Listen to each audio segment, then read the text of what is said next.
सकता। जब श्री गोसाई जी कृपा करके वो अनुभव करावें, गोसाई जी कृपा करके वो दृष्टि देवें, तो पता चले कि प्रभु की लीला तो नित्य हो रही है, नित्य नवीन लीला आप कर रहे हैं। नित्य लीला नित्य नौतम श्रुति न पामे पार। ऐसी प्रभु की लीला तो नित्य हो रही है। लेकिन जब श्री गोसाई जी प्रभु चरण कृपा करें तब वो लीला का अनुभव हो।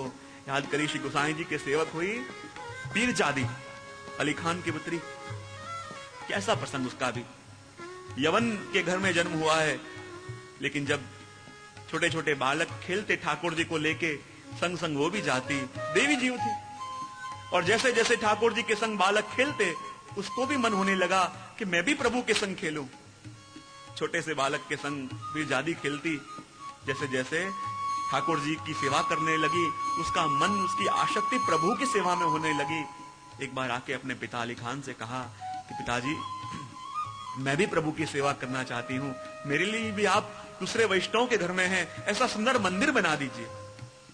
गोसाई जी के सेवक थे, उन्होंने एक सुंदर ठाकुर जी का मंदिर बनवाने के लिए जहां जगह खुदवाई और अंदर से श्री ललित त्रिभंगी राय जी का सुंदर स्वरूप प्रकट हुआ, मानो उसके ऊपर कृपा करने के लिए ही ये स्वरूप आया हो। और फिर तो पीरजादी रोज ऐसी सुंदर सेवा करती और प्रभु को इतना सुख देती कि प्रभु भी उससे हमेशा प्रसन्न रहते। लेकिन एक दिन उसे इतना बुखार आ गया कि अपने पलंग से, गादी से उठा नहीं जा रहा, इतना ताप, ना शरीर टूट रहा है। और जब प्रभु की सेवा में न जा पाई, इतना ताप हो रहा है कि प्रभु आज आपके दर्शन नहीं होंगे, हे प्रभु आज इन हाथों से आपकी सेवा नहीं होगी, हे प्रभु ऐसा तो क्या अपराध मुझसे हो गया है प्रभु कि आज इन हाथों से प्रभु आपकी सेवा नहीं होगी, इन नेत्रों से प्रभु आपके आज दर्शन नहीं होंगे। इतना वियोग, इतना ताप हुआ, उठ नहीं पा रही है, आंखों से दर दर आंसू की धारा बह रही है, पूरा शरीर बुखार के मारे तप रहा है, जल रहा है, लेकिन हृदय में ताप हो रहा है, प्रभु आपके दर्शन नहीं होंगे, प्रभु आपकी सेवा नहीं होगी। और जब इतना ताप हुआ और कहते हैं वो ताप प्रभु से सहन नहीं हुआ, क्योंकि जैसे जलते हुए घर के अंदर कोई रह नहीं सकता, तो प्रभु जब अपने सामने नहीं होते तो कहीं और गए नहीं होते, प्रभु अपने हृदय में ही छुपे हुए होते हैं।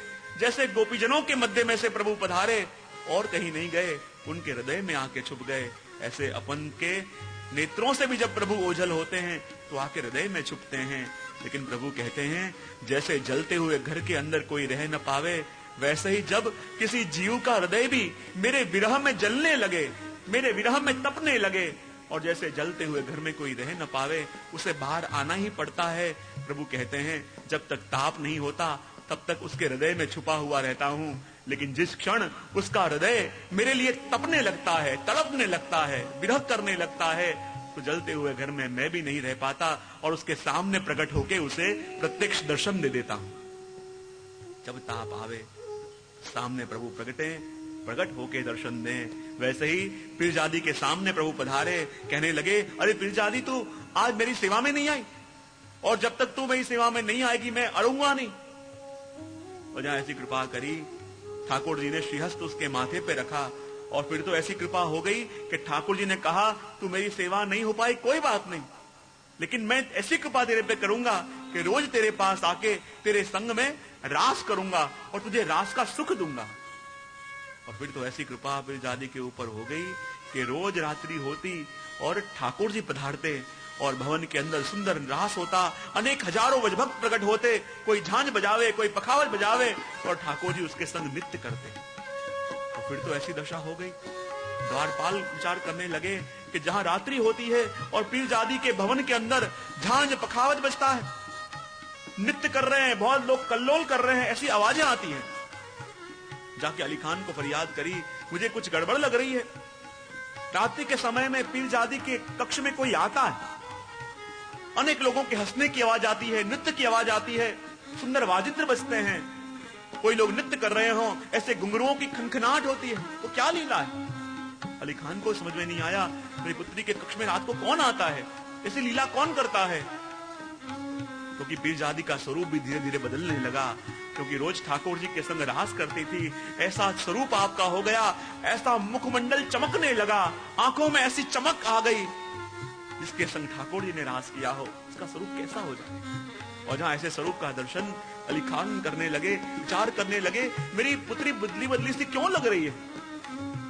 और जहां रात्रि के समय पुनः ढोल पखावज झांझ बजने लगे और द्वारपाल को सुनाई दिए, भागते हुए गए और जाके अली खान से कहा, देखो पुनः वो लोग आ गए हैं और कई लोग नृत्य कर रहे हैं, कई लोगों के नृत्य की आवाज आ रही है, झांझ पखावज बज रहे हैं, कीर्तन हो रहे हैं। जहां अली खान भागते भागते आए, क्या देखा, द्वार तो बंद है। देखना चाहा, कुछ दिखा नहीं।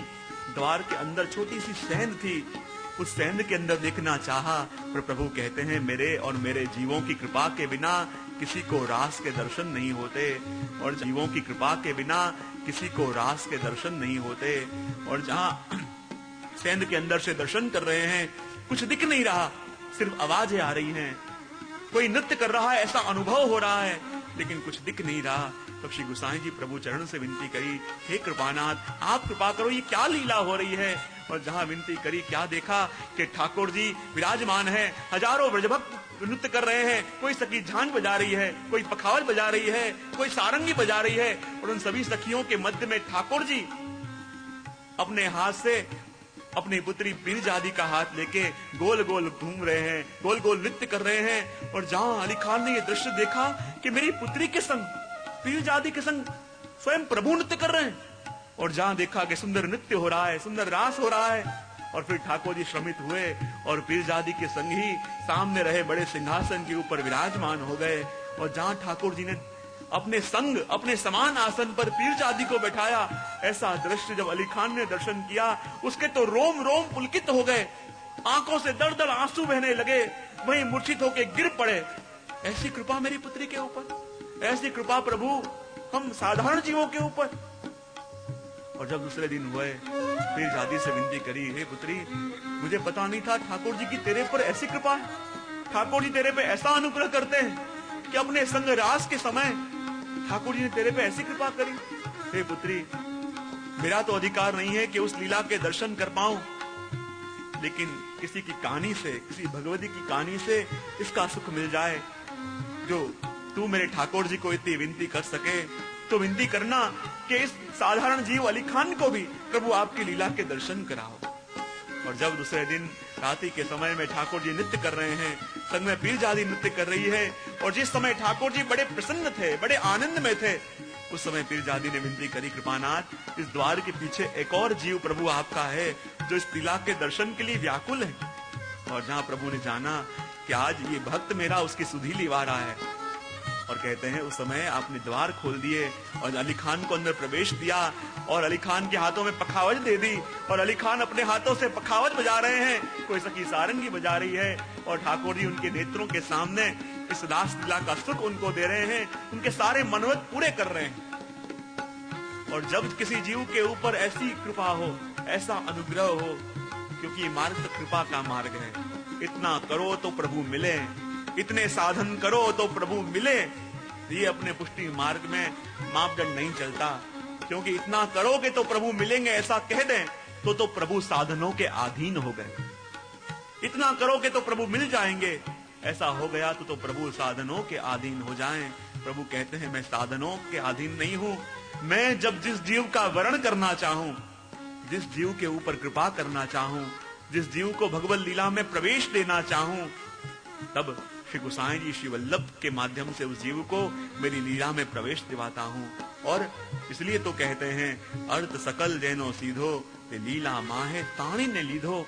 और गोसाई जी से यही विनती गोपाल दास जी करते हैं, कृपानाथ हम संसार के जीवों की दशा क्या है, हे प्रभु हम संसार के जीव की दशा तो उस दलदल में फंसे हुए जीव की तरह है। संसार क्या है, ये दलदल है, कीचड़ होता है दलदल, और दलदल के अंदर कोई फंसा हुआ हो उसकी दशा क्या होती है, जितना निकलने का प्रयत्न करे उतना धंसता जाए, पैरों से निकलने का प्रयत्न करे पैर फंसते जाएं, हाथों से दूर करने का प्रयत्न करे हाथ फंसते जाएं। प्रभु ये दलदल है संसार, और प्रभु इस दलदल में से आप उनको निकालना चाहते हो तो हमारा हाथ खींच के ही निकालना पड़ेगा। लीला माहे ताणी ने लीधो, प्रभु जब आप हाथ पकड़ के हमको खींच के बाहर निकालोगे तो वही इस संसार रूपी दलदल से हम निकल पाएंगे, वरना इस दलदल के अंदर ऐसे रचे पचे हैं हम प्रभु, इस दलदल को ही अपना सर्वस्व मान बैठे हैं, इस दलदल को ही हम अपना धाम मान बैठे हैं। हे प्रभु, आप कृपा करोगे